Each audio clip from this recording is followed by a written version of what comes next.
Hello, good afternoon. My name is Michelle Moser, and I'm here to talk a little bit today about current solutions for custom compounding in dermatology. Thanks very much for joining us. Let's get started. So, I wanted to let you know that we're going to talk about a wide variety of topics, and a lot of these some of them are evaluated by the FDA, but many are not. This webinar is for informational purposes only. Medical advice should be sought at the discretion of your medical provider, and compounded medications are not necessarily evaluated by the FDA. We're going to talk quite a bit about dermatology in general, their etiology, and a variety of treatments, some of which are commercially available, many of which are compounded. So approximately 25% of commercially available acne medications and those prescriptions are really never filled by the patient, mainly because a lot of times you need more than one product, sometimes three or four. Patients end up paying enormous copays. Prescriptions are just very expensive, and often they're not covered by insurance. So these prescriptions require prior authorization, which requires contacting the physician again, and usually result in much higher copays, usually to the tunes of hundreds of dollars. So that's why it's important to consider compounded medications. We can use very unique bases that are specific to the patient's needs. We can combine a variety of active ingredients, therefore have better compliance. Pricing is often better than commercially available medications. Often when we're compounding, we can avoid adding things that are going to produce allergens, such as peanut oil, certain parabens, and alcohol. But we can also add things like moisturizers, things that are hydrating and also soothing to the skin, which is only going to be that much better for the patient. So when we look at the skin, here's a quick picture of the anatomy of the skin. We have to consider what we're actually using because of where the area that is going to be affected. So for example, is the dermatological condition specifically in the epidermis, or do we have to look to the dermal tissues or even the subcutaneous tissues to make much of an effect? And that will make a big difference as to not only the active ingredients that we're using, but also the bases that we're using to ensure that we can get the medications going exactly where we want them to go. We have access to a wide variety of very unique compounding bases. These bases were designed specifically for specific purposes. They help to increase patient compliance, which leads to better patient outcomes and overall patient and provider satisfaction. We can improve very specific skin conditions where the research and the bases are designed specifically for acne, eczema, scars, rosacea, even psoriasis. Many of these bases were designed also for anti-aging purposes. Then we can match the base specifically to the skin condition to enhance patient compliance, reduce costs, and improve patient outcomes. So getting started with hair loss and alopecia. This is a huge topic, right? Hair loss can be due to a hormonal imbalance, a wide variety of autoimmune issues, inflammation, and even genetics.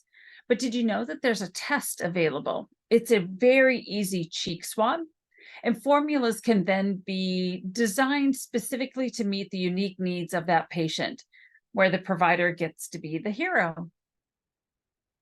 The test that I'm speaking of specifically is called tricho testing, and it's put out by Fagron, and it is available in just about anywhere in the United States, but also internationally. This genetic test looks for 13 genes and 48 genetic variations associated with alopecia, but also different hair loss situations.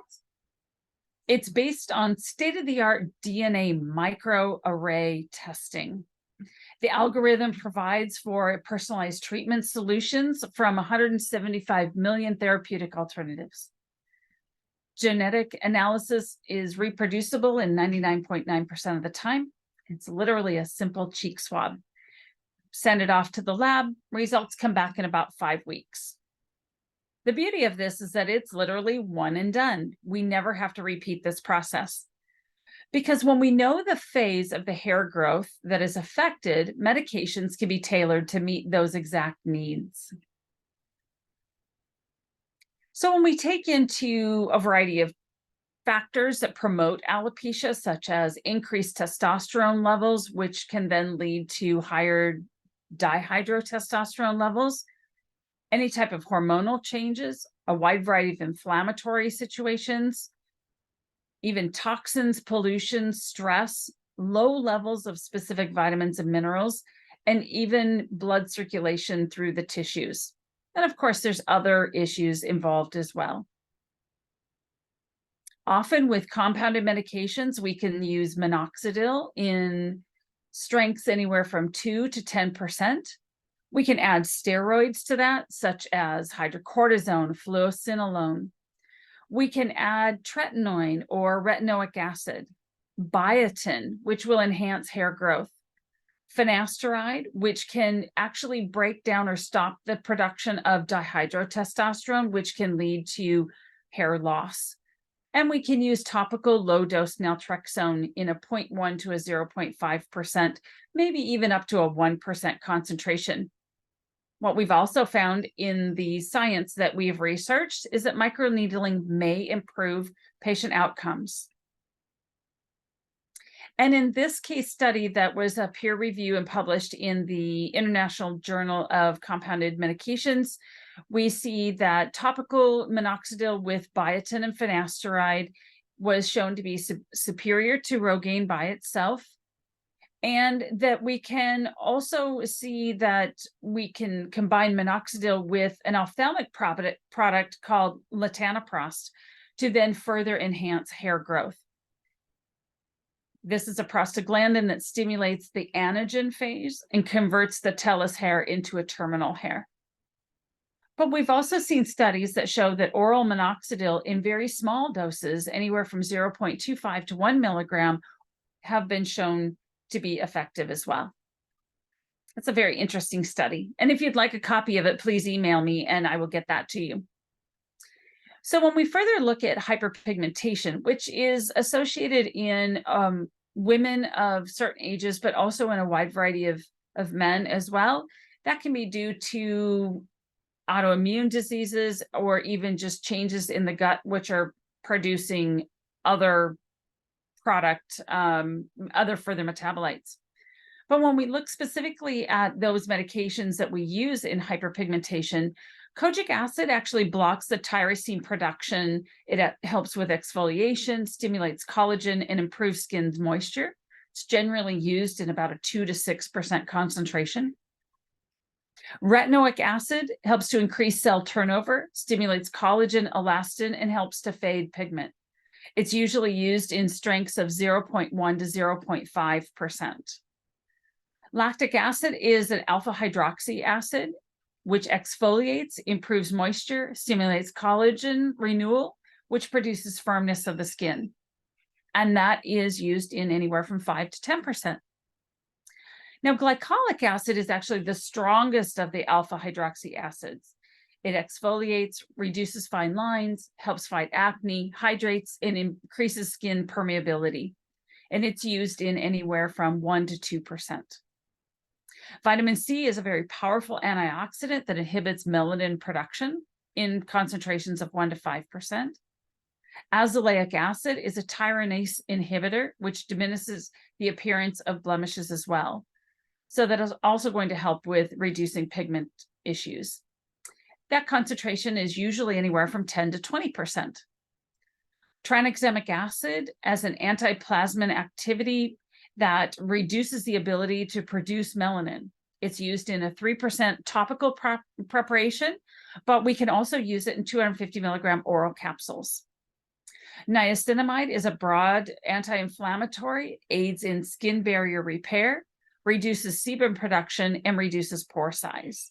And we usually see that anywhere from a 4 to a 7% concentration when we're compounding.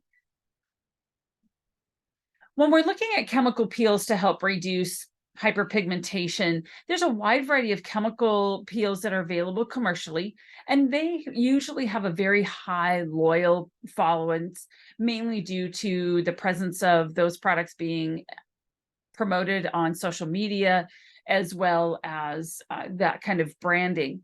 But generally, they come with pretty high price tags as well. However, we all know it's really in the results.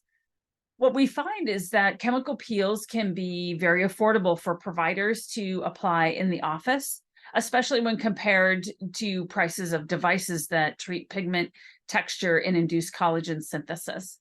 So some of these peels could be a Jesner's solution, and there's a couple different formulations for that. Could be a trichloroacetic acid in anywhere from a 10 to an 80% peel solution. Azelaic acid 20% with a touch of kojic acid in a 2%. And again, that would be a solution, so very easy to apply. This is a Jesner peel protocol that we came across specifically for pigmented acne, sun damaged, a wide variety of hyperpigmentation area. And this is how to actually go through that. So you would dispense 3 ml solution in a cup, and then the patient would actually hold a fan. You could cleanse and degrease the skin, and then apply, wait some time, and then go about finishing that up. It is in an ethanol base, which is self-neutralizing, meaning if it is applied in one or more layers, you need to allow it to dry in between layers. So other ingredients that we commonly use to help lighten the skin, hydroquinone has been kind of the staple or standard for a long period of time. It was at one point even available over the counter, but it's primarily a prescription product. And hydroquinone can be a little bit tricky to work with. It is cytotoxic mechanism, decreasing production of melanin. It does not inhibit the tyranase enzymes. But hydroquinone can also oxidize very easily when exposed to air and or cold or warm conditions. And so it turns brown, and people don't necessarily like to apply brown things to their skin. And here's a few other things that we use as well. Very commonly, azelaic acid, niacinamide, resveratrol, even kojic acid. And so this is the mechanism of action for each one of those individual products. So historically, being of fair skin is something that a lot of individuals were looking for. This industry is one of the fastest growing segments of the global beauty industry, particularly in Asia and Africa, with marketing forecasters predicting it will be, estimated in 31 billion by 2024, which is just next year. And that was put out in 2018. So that was a very specific study that was done. So there's a variety of skin lightening products that are used by about a third of the African and Indian women in South Africa. Culturally and historically, perceptions equating of fair skin with social advantage are persuasive and strongly enforced by the media. So to continue, medications that we use for skin lightening, we can use licorice extract, glutathione, tranexamic acid. We even use methimazole, which is a non-cytotoxic inhibition of the tyranase activity, specifically of that enzymes. And we're very careful to ensure that the base that we use are not going to deliver methimazole deeply into the skin, so that we don't necessarily have to worry about thyroid impact with that. We can also use metformin, which we commonly use as an oral medication as an anti-diabetic, but it does block the melanocyte stimulating hormone, and we use that in a concentration of about 30%. So as people's skin age, it can become dotted or speckled with changes in melanin concentration. So that can be is seen as aging skin, and when we're trying to look as young as possible, sometimes spots are out, and even even colored skin is something that we're going for. So here's poor Yoda. If we actually applied that kind of filter to him, that's what he would look like otherwise. Hydroquinone, it's very structurally similar to phenol. It's literally kind of a flip-flop in that phenolic compound. It is a gold standard for topical skin lightening agents across the world.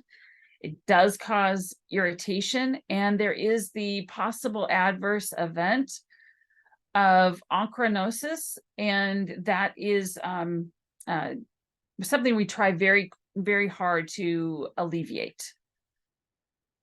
Tranexamic acid is the natural plasmin inhibitor that blocks the conversion of plasminogen to plasmin, excuse me. And we have seen this in an article as recent as 2016. And again, like I said, that can be used either topically or orally. Niacinamide, of course, is a vitamin derivative. It decreases melanin transfer from melanocytes to keratinocytes. And a formation containing this combination of niacinamide with tranexamic acid in this study showed to reduce the appearance of irregular pigmentation, providing an effect beyond that achieved with just sunscreen. And this was a study that was put out in 2014, so it's been around for a little while. Now, ascorbic acid is that wonderful and fabulous antioxidant. It does inhibit melanocyte proliferation, and it will also inhibit UVA-mediated catalase inactivation, oxidant formation, and nitric oxide production. And this is the mechanism of action for that. So moving on to acne. Boy, yet another very huge topic, right? So acne is not necessarily just for the young or the young at heart.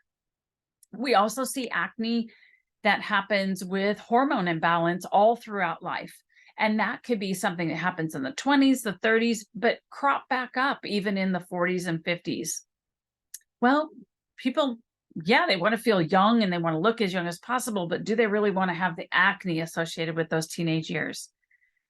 So we can use a wide variety of product. And again, with compounded medications, when we combine medications and put it in the very specific cream base that is designed to carry those active ingredients to further enhance application and patient outcomes, that's where we see the best results. And again, compounded medications aren't necessarily extraordinarily expensive, because when we look at some of the commercially available counterparts to these, sometimes we're running hundreds of dollars and sometimes even $1,000 or more. And that isn't something that we like to necessarily ask for at the counter. Many times we're having to contact the provider's office for a prior authorization if we're running anything through insurance. And that can be a very arduous task for the office as well. So we've come up with a wide variety of medication options, adding antibiotics, niacinamide, different types of alpha hydroxy acids, as well as vitamin A derivatives. And sometimes we're using medications that are a little bit off the beaten path, such as spironolactone, especially when we know that there is an elevated testosterone level, or at least an elevated dihydrotestosterone level. With cystic acne, spironolactone in a 5% in a clarifying base cream has shown good results in that's been reported by a wide variety of providers. And to continue this, we also make pledgets, which are little small kind of cotton-like discs that are in a jar with solution that can be taken out of the jar and literally wiped over the face. So not everything is a gel. Gels can be drying, which is important. Perhaps sometimes we need the skin to be a little bit drier because maybe the sebum or oil production is quite high in that individual. So here again are a few more combination therapies that have been studied in literature. So many commercially available medications are in very specific doses, which patients may find overly drying, irritating, and even often bleach or discolor clothing or bedding. And that can be frustrating for a lot of people. Often products containing ingredients that block pores are hormone disrupting and considered toxins. And products that are brand name only come with very expensive price tags. Compounded medications may be more specific to that individual patient needs. They can be tailored not only to the base and the active ingredients, but specifically to the delivery method. Is it a cream? Is it a gel? Or is it a solution? And then we can help that individual with the specific device. Perhaps they are looking at something that they want to apply at bedtime, or maybe they have a very active lifestyle and they need to be on the go. So sometimes the device will make all the difference in the world as to whether or not they're going to remember to use it or even take it with them. When it's easy for the patient, compliance is generally better. All right, moving into eczema, psoriasis, rosacea, and seborrhea. Again, 4 very large topics, and I will actually address these topics now, but I will address them again a little bit further into the conversation. So as we know, psoriasis can be a genetic issue. It can be an autoimmune issue. It can also have a gut impact, because sometimes if someone is riddled with fungus or yeast in their gut, it can land on the skin. But when we're using products topically, we can use a form of zinc. We can use some steroids such as clobetasol. And often we can even add coal tar. Now, coal tar has been a little bit tougher to source as of late. Coal tar is kind of smelly and it's a really dark brown, so sometimes it's not aesthetic or very appealing. But we can also use low-dose naltrexone as an oral product to help reduce the inflammation of this condition, but also to help modulate the immune system so we don't have the overproduction of the skin cells. We can also use naltrexone in a topical product that can help with itching because of the mechanism of action. And I'll get into the specifics of that in just a minute. Eczema, when we see eczema, we think of itchy, red, scaly skin. Sometimes it's kind of silvery. This thickened skin may come to mind as well. And it can be anywhere on the body, right? And it can affect pretty much any age. So do we know the etiology or the root cause? Well, sometimes it's a dietary issue. They're actually taking in a food or a liquid that is disrupting some issues, and maybe they have an underlying allergy. Sometimes eczema has an autoimmune component as well. But again, when we're using topicals, we can use zinc because we know zinc actually helps to repair and provide for a healthy skin. Clobetasol is a steroid. It's going to help reduce the inflammation and the irritation, even the itching. Cyanocobalamin is B12, and that also helps to promote healing and repair of the skin. Ketotifen is a mast cell inhibitor, so it's going to help reduce the irritation, the inflammation, and the itching, the redness. Fluocinolone is a very potent steroid. It's actually more potent than clobetasol. And again, we can use that to help with the itching, the redness, and the irritation. Using low-dose naltrexone has been used. There are a couple of case studies available where eczema has been greatly improved by the use of oral low-dose naltrexone, and topical creams can be used as needed specifically for itching and redness. Atopic dermatitis, of course, is a form of eczema, but when we look specifically at these treatments, they often include corticosteroids, the calcineurin inhibitors, antimicrobials, and antiseptics, as well as antihistamines. But we need to be very careful when we're dealing with very young children, people with autoimmune disorders, and even those with specific allergies, because those individuals cannot necessarily use all of those. The calcineurin inhibitors are not necessarily advocated, nor are they really allowable in young children because of how they work. When we look to compounded treatments, we can combine products. So we can use tacrolimus, for example, and azolastine in topical gel, or we can use tacrolimus and a little ketotifen, and again, put that in a very specific cream base that's been designed for eczema use. We can use ketotifen with B12, and that's going to help decrease mast cell activation. So I wanted to include some pictures here of a resting mast cell as well as an activated mast cell, and here's the science behind this. course, eczema can show up just about anywhere. So are we going to use a steroid? Again, some ketotifen is a really good mast cell stabilizer with a good steroid. Of course, we can't forget low-dose naltrexone. It's well tolerated by a wide variety of populations, and you can use it topically as well. And here is the science behind that. Rosacea. So there's a wide variety of camps that are trying to define exactly how rosacea happens. We know that there is some gut activity that is associated with rosacea, but it can also be triggered by sun exposure as well as genetic predisposition, the overuse of topical steroids. But a lot of times there's a Demodex mite, and this is what that friendly little bugger is right there.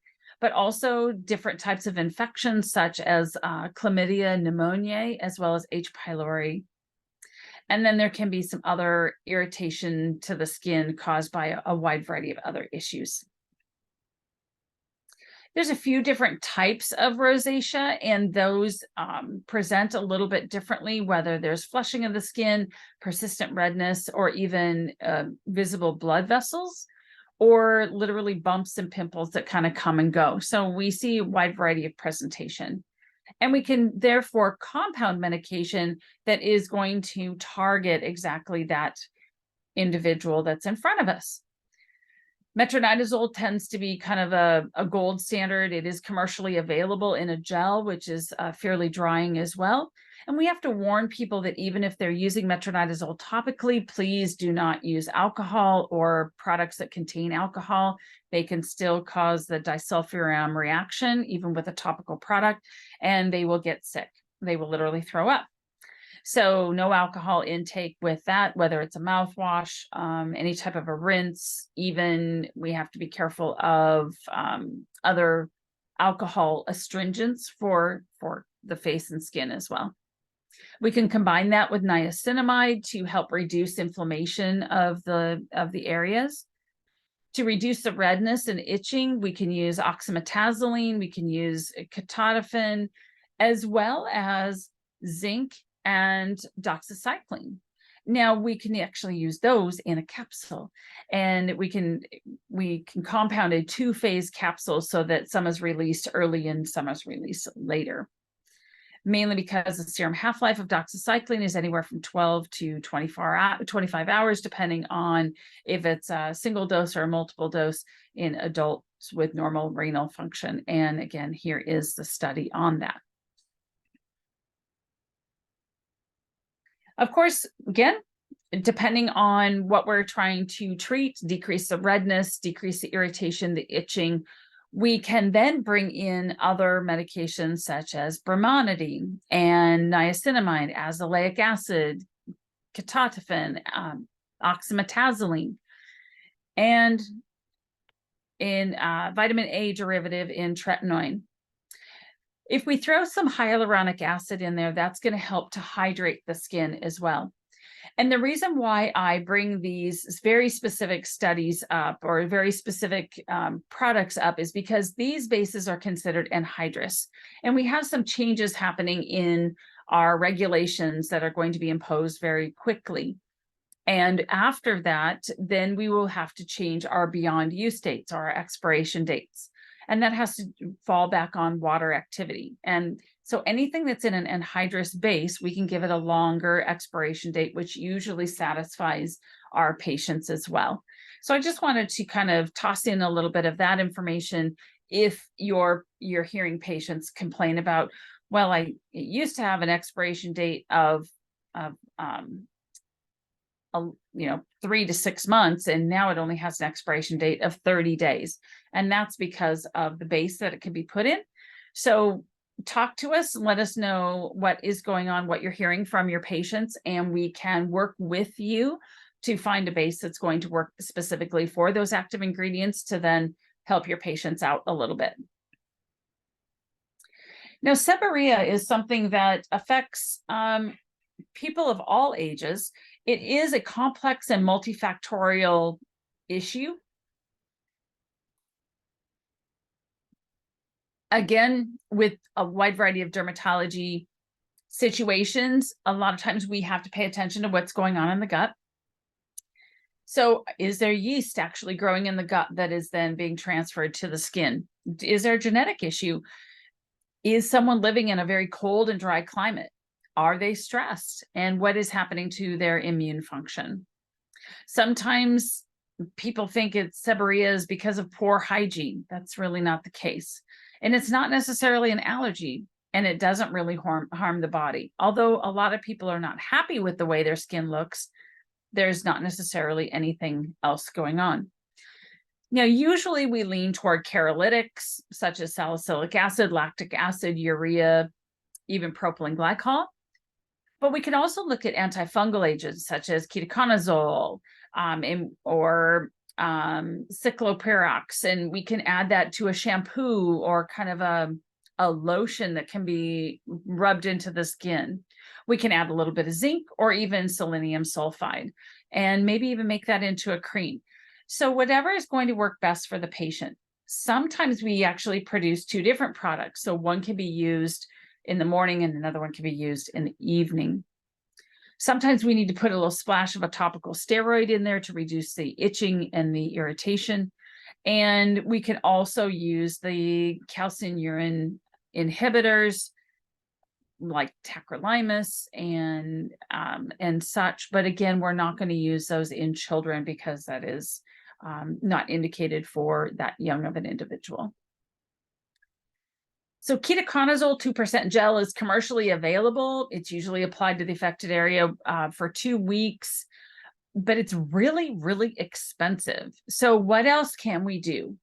Well, we can still use the same concentration of ketoconazole, but we can add a little bit else to go with it, a few other ingredients.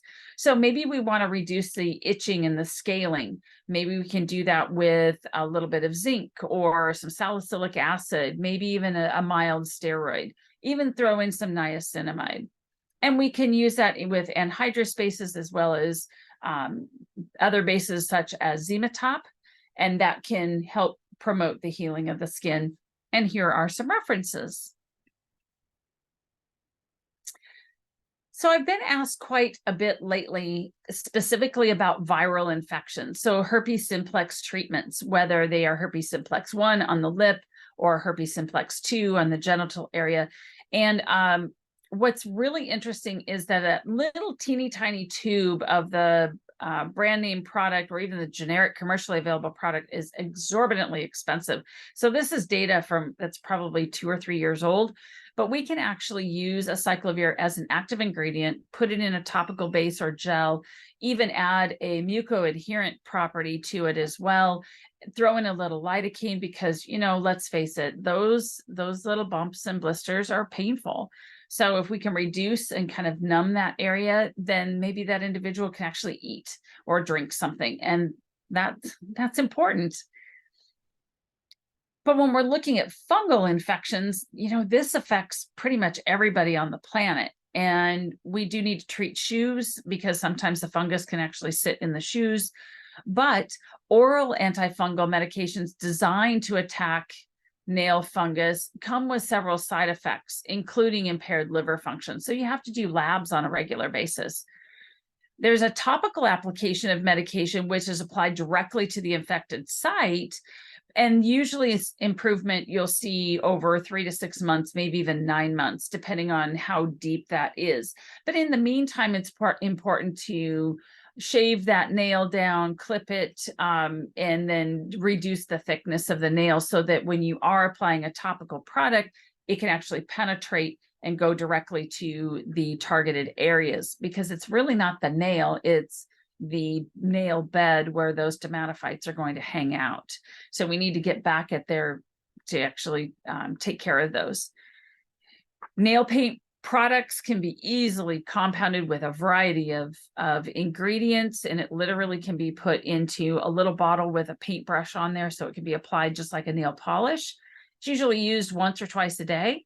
But the beauty of that is it can be targeted just to those infected nails. So if you only have 2 on one foot and 3 on the other foot, you don't necessarily have to bother your liver by taking an oral medication to then decrease the yellowness, the thickness, and some of the inflammation that goes along with nail fungal infections.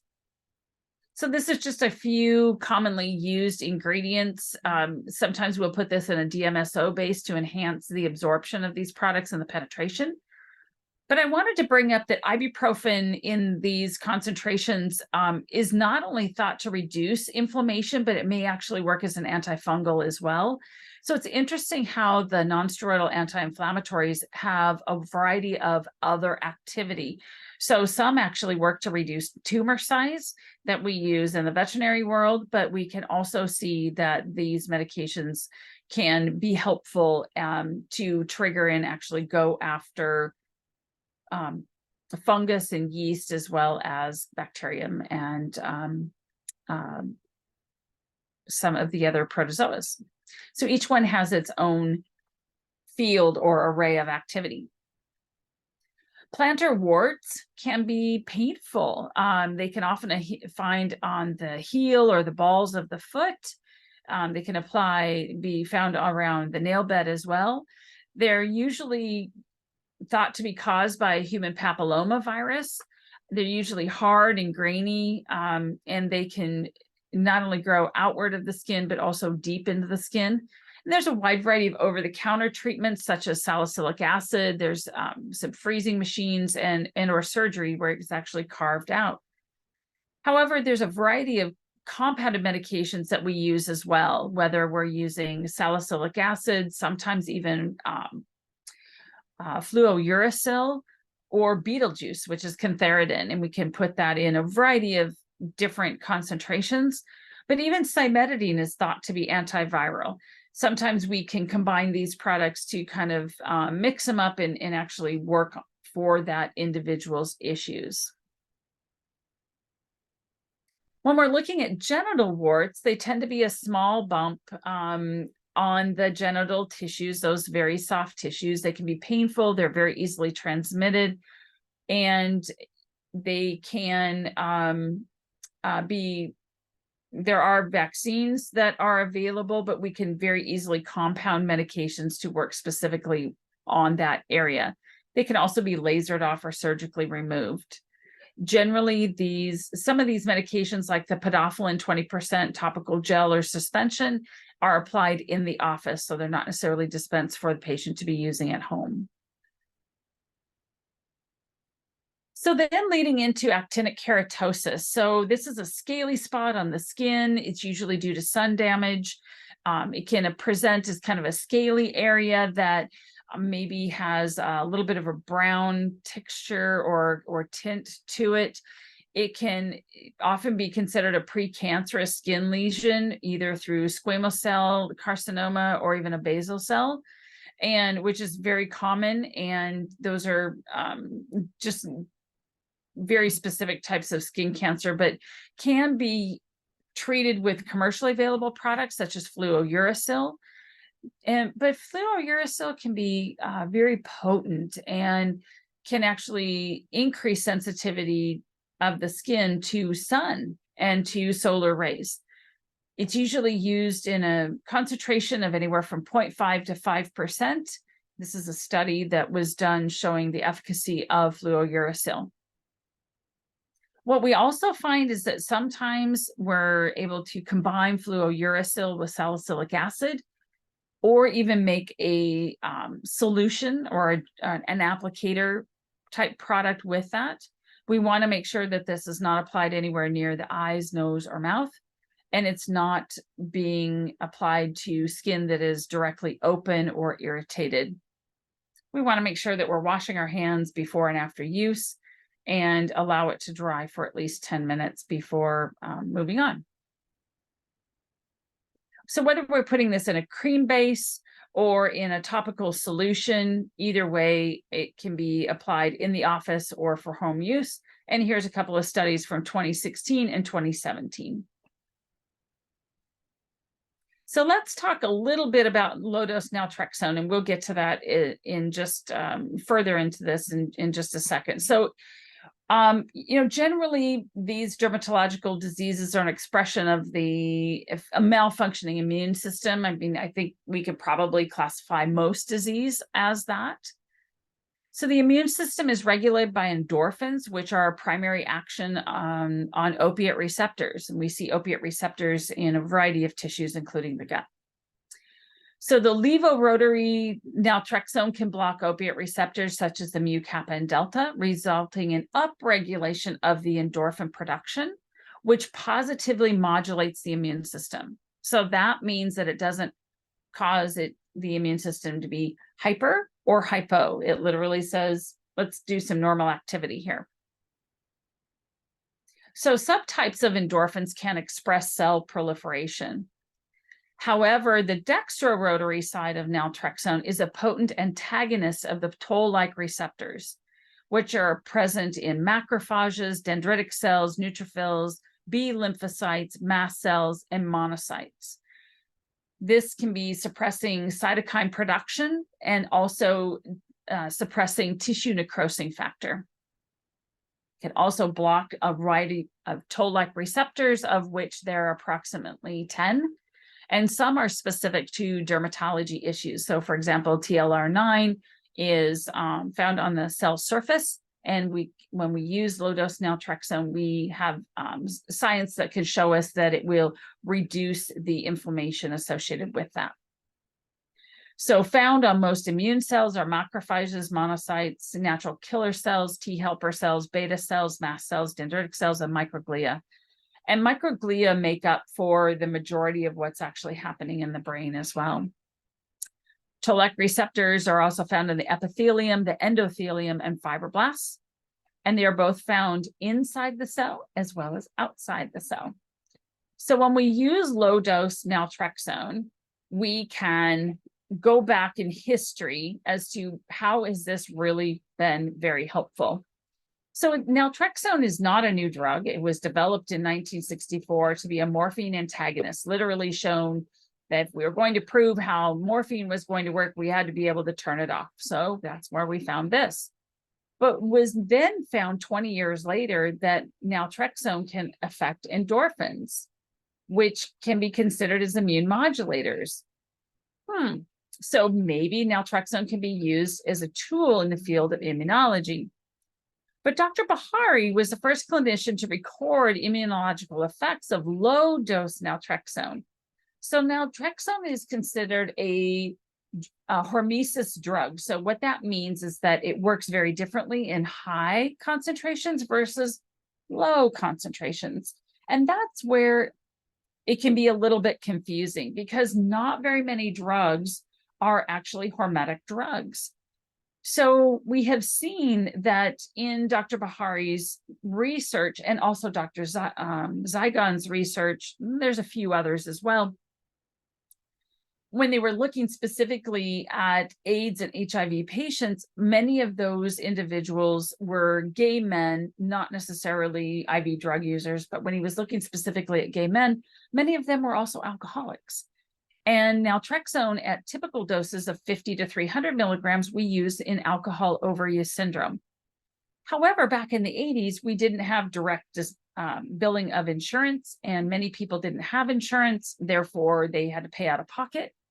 So if you were very ill with HIV or AIDS, you weren't working.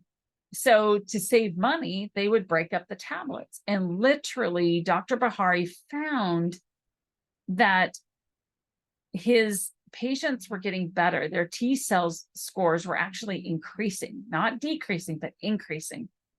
So he did some studies. And what he found is that his placebo group, 5 out of 16 patients developed opportunistic infections, but 0 of the 22 in the LDN group did.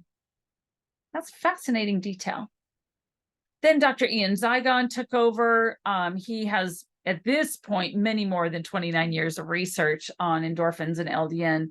He specifically has published over 300 papers on the subject, confirming that the endorphin opiate receptor system involved in almost every biological system that regulate the immune system. So LDN, could it revolutionize the treatment for, look at all these different areas, but also other types of autoimmune diseases, such as hypothyroidism, hyperthyroidism, Crohn's disease, so gut issues, multiple sclerosis, fibromyalgia, chronic fatigue syndrome, even lupus, cancer, autism, depression, chronic pain, addiction. So there's so much out there. And what's very fascinating about this medication is that we can literally use microgram dosing up to small, like 4.5 milligram dosing of this medication. So we're not talking about huge amounts of medication, but we do have science to back this up. So, as scientists, as clinicians, we have to ask ourselves, how can one drug, how can one drug really do all of this? Well, if disease is caused by inflammation, the root of most disease is inflammatory, then we know that low-dose naltrexone works to reduce inflammation by blocking cytokine production, specifically interleukin 6 and 12. We've heard a lot about interleukin 6 over the last 3 or 4 years. Upregulates endorphin production, intermittently blocks opioid receptors, but again, at higher doses, we see much different activity, almost like a continual blockade. But again, because this is a hormesis drug, a hormetic drug, when we deal with low dose naltrexone, 0.1 milligram to 9 milligram, maybe even less, we can see a variety of issues going on. Oral doses are considered to be 96% absorbed. First pass through the liver is only 5 to 40% will then enter the body systemically unchanged. We can use this drug transdermally, which means we're going to penetrate those layers of skin, deliver it to the capillary in the venous system. There is about a 2.74, about a 2.5 hour lag time between when the application and where benefit of LDN actually hits the TLR receptors. And we have seen this in studies by Dr. McCandless as she used transdermal low-dose naltrexone in children, specifically for autism. But how does LDN work in dermatology? Well, it blocks the toll-like receptors, which are found in keratinocytes, macrophages, and microglia, which we know when we activate microglia, macrophages, and even mast cells, we can actually see an increase in inflammation. So macrophages will release inflammatory cytokines such as TNF-alpha and interleukin 6. Low-dose naltrexone can help reduce that and also other inflammatory markers. It also blocks toll-like receptor 9, which is found on the cell surface, which we are associating more and more with itching and irritation. So why is it that we use oral and not necessarily always topical?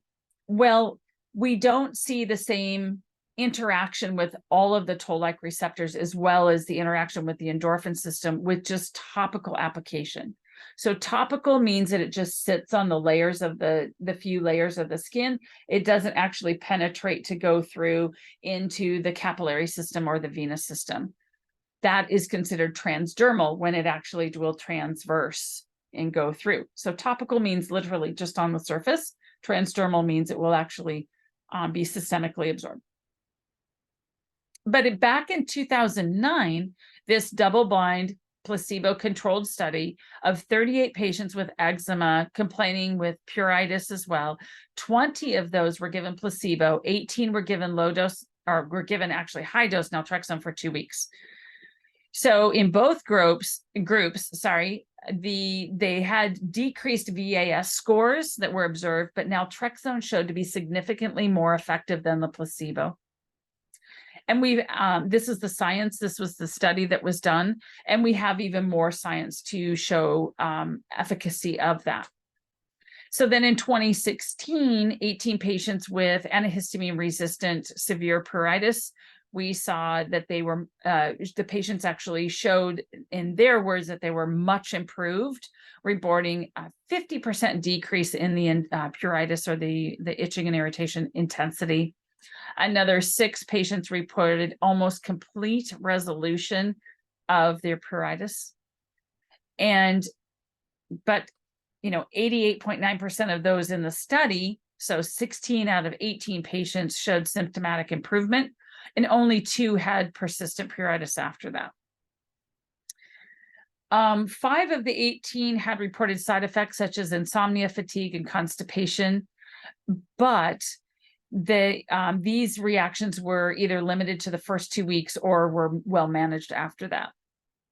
So there's very little side effect to this medication, and when it's used in low dose, and we can see that it is low dose, low risk, low side effect, and low cost. It's one of these medications that may be very helpful in your toolbox of medications.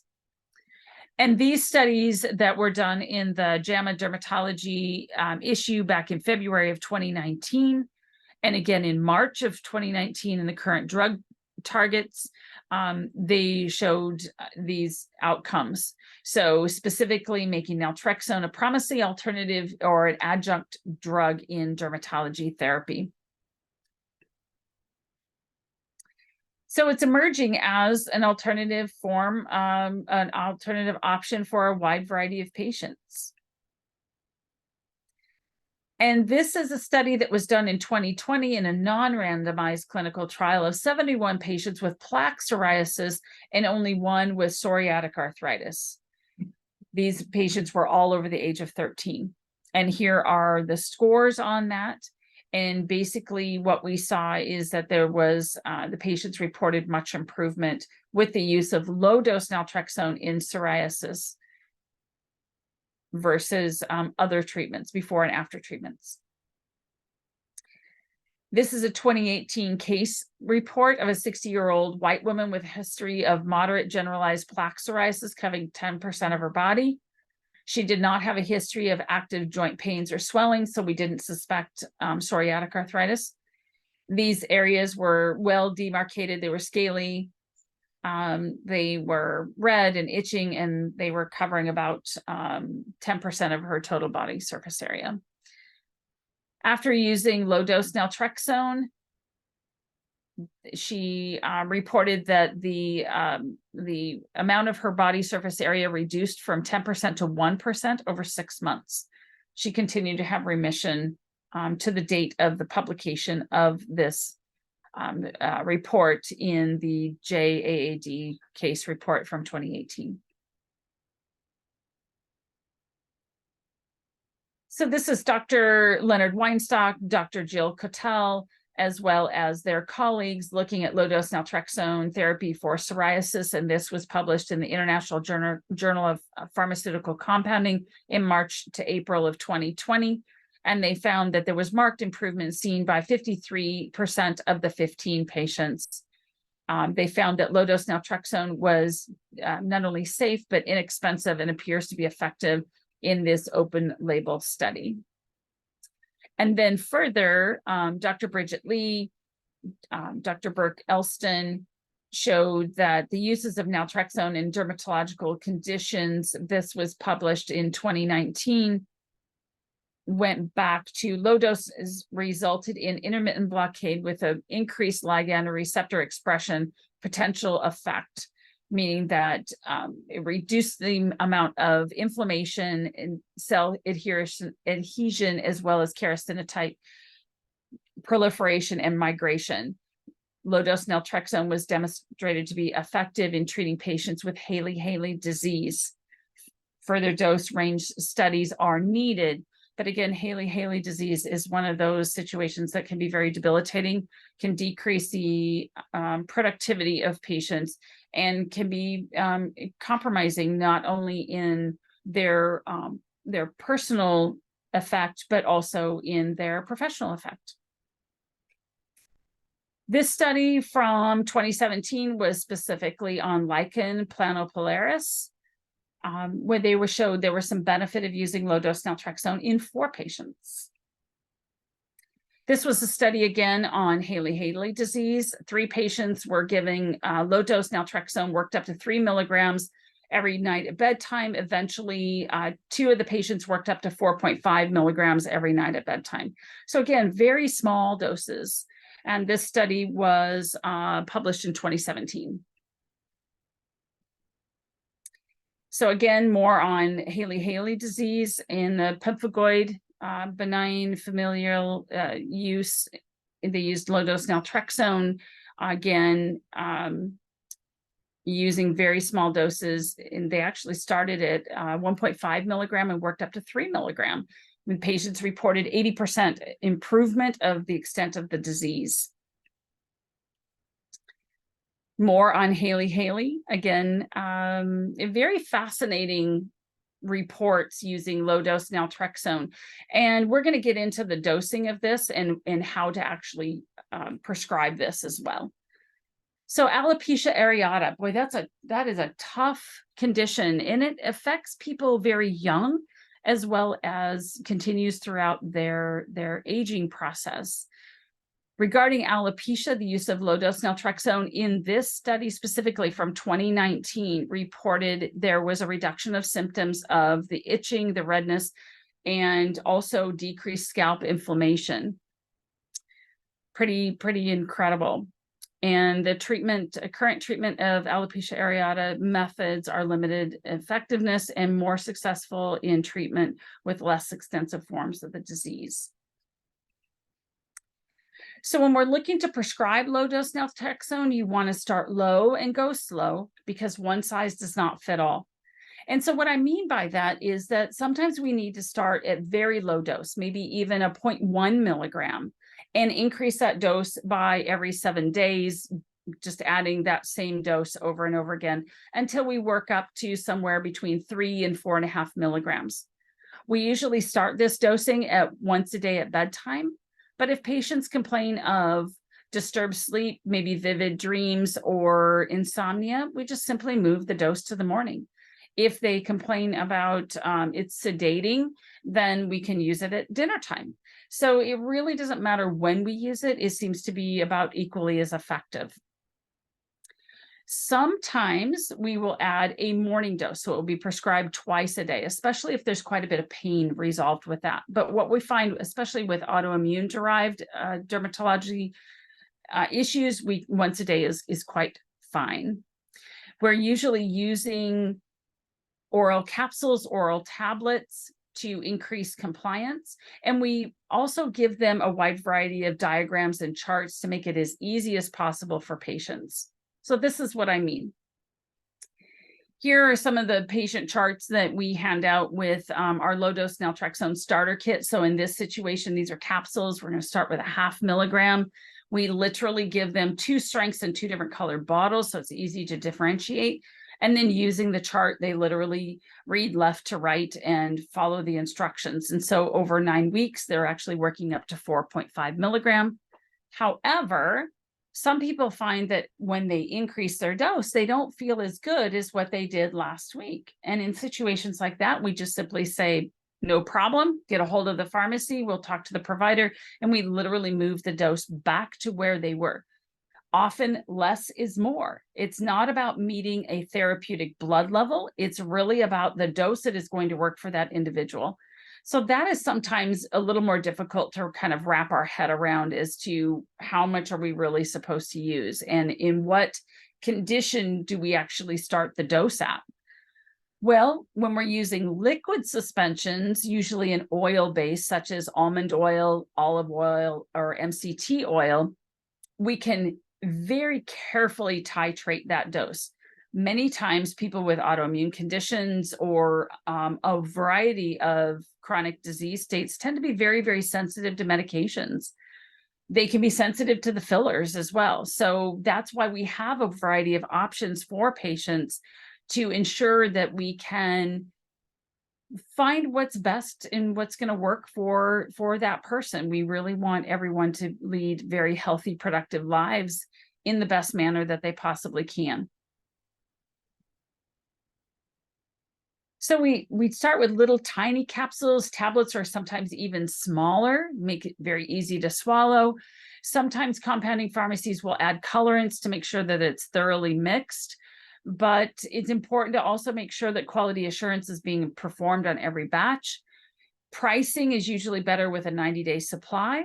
The tablets can be compounded in a few doses, but again, tablets can sometimes be scored and broken, and that makes for easier to cut it up and then also change your dose as needed. Now, low-dose naltrexone could be actually absorbed under the tongue or in the buccal tissue. We can actually make a troche, which is similar to what you see there, and the pieces are actually broken up because those troches are scored. We can use oral suspensions that can literally be swallowed. We can use sweeteners or no sweeteners. We can use a variety of natural and artificial flavors. And we can use a variety of dilutions. So not every concentration has to be exactly the same. We literally can make everything from a 10 microgram per mil all the way up to a 10 milligram per mil, whatever is necessary, so that we can find what's going to work specifically for that patient. So topical application of low-dose naltrexone can be combined with steroids, mast cell inhibitors, as well as other active dermatology medications. It plays well, very well with others, so we don't usually see too many issues with drug interactions. And we don't need very much naltrexone in that preparation for it to actually work topically. So it's primarily going to be delivered into the skin, where it's going to stay right there.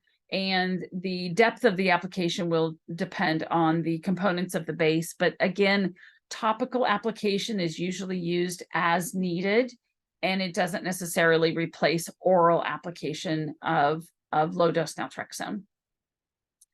Now, transdermal, as I talked about earlier, is literally designed, that base is literally designed to take that active ingredient and push it deep into the skin to be delivered to the capillary beds or even the venous system. It's usually in a lipodermal kind of base for systemic application, and used mainly for those individuals who cannot swallow or have an aversion to oral medications. Low-dose naltrexone has been used safely in a wide variety of application, even in children. And there's a wide variety of clinical study and scientific study on that as well. It doesn't seem to have too many drug interactions. We do have to be mindful of using it concomitantly with opiates because of the blockade of the receptors. And we also need to be careful when we're using it with biologics. We can also use ultra low dose, which is microgram dosing, to decrease the use of opiates. So Norway did a study back in 2014, and they actually saw a 76% reduction of opiate use because they were using low-dose naltrexone. When you're using naltrexone at high levels, so 50 to 300 milligrams, we do need to take a look at liver enzyme tests. But because of this hormesis paradigm of this drug, we don't necessarily need to do that with low doses. We don't see liver enzyme issues with low-dose application. We've also used naltrexone in nasal sprays. We've used it in eye drops even, especially for irritation of the eye due to situations like thyroid eye disease. And we can combine it with a wide variety of medications to enhance patient compliance. So how can we build the keys to success? So whether we're talking about low-dose naltrexone or any other medication, the first thing we need to do is really set up the expectations, emphasizing that low-dose naltrexone is not a cure-all drug. It works to help the body along its own natural pathways. Sometimes we got to let them know, it's taken years before the patients actually come across low-dose naltrexone, before they've actually found a provider that will listen and prescribe this. So please give us some time to help this medication work. What we found historically is that most people respond within 60 days, while others may take up to 6 months. What we have also found is that sometimes we'll be starting on low-dose naltrexone, we'll give it a whirl for a few months, and then we literally take it away for a month. And as we reinitiate that medication, the low-dose naltrexone, another 30 days later, we see that the body remembers and then will reactivate those systems. As I said earlier, less is more with low-dose naltrexone. If somebody increases their dose and they don't feel as good as they did, let's just move it back. If they are having like systemic fungal infections, whether it's psoriasis or even viral infection, we need to also set up the expectation that sometimes they'll feel worse before they feel better, because as inflammation is reduced, we can see a bloom of that underlying infection. But Give it a go, give it some time, and that will actually resolve much quicker. We're not trying to achieve any kind of a therapeutic blood level with low-dose naltrexone. It's really the dose is individualized, where one patient may do really well on a specific dose and others may need a completely different dose, even if they're from the same family. We don't see that everybody is on the same dose. The old way we used to use low-dose naltrexone was 1.5 milligram for a few days, then we'd bump it up to 3 and then bump it up to 4.5. And we found that that hits maybe 30 to 50% of the patient population. Whereas if we start much, much lower and slowly and gradually work up and more finely tune exactly what that happy dose is for that person, then we're seeing much, much greater patient outcomes. So patient follow-up programs are very, very helpful to not only ensuring compliance, but also to alleviate some of those funny questions that come up along the way. Is this side effect really due to this drug, or is it due to the chronic medical condition? And we can answer those questions on a routine basis. So following up with the patient on very specific intervals helps to alleviate side effects and enhances better patient compliance, better patient outcomes. And then the communication is always transferred back to the prescriber.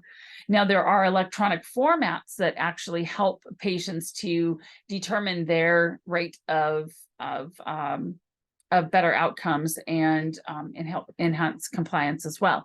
And those are things that not only pharmacies can use, but providers can use. Specifically, these are PRO questionnaires that the FDA has come up with that are specific, and because we're using the same set of questions with each encounter, with each interview with the patient, that's where we can actually find that case study can be built without too many variables being leaked in.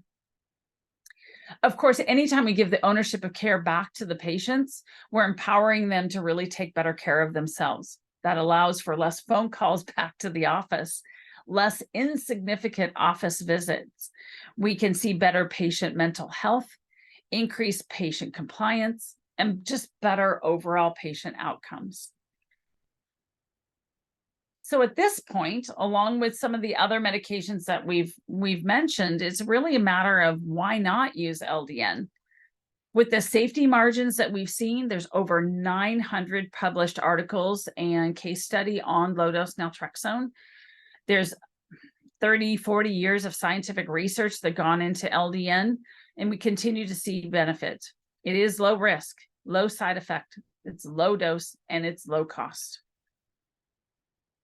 So I encourage you to use our network of pharmacies. We're scattered all over the United States. You're more than welcome to get a hold of anybody at these pharmacies. They can answer any of your questions. You can also simply connect with me. I'm happy to check in with you as well. You can find me at the LDN Pharmacist. You can also see us on Facebook, Instagram, LinkedIn, and also YouTube. Look up Makers Compounding, and you can find all of our webinars on YouTube. This is my personal cell, and this is my personal email. And I look forward to chatting with you. And I thank you very much for tuning in today. Thank you very much, and be well.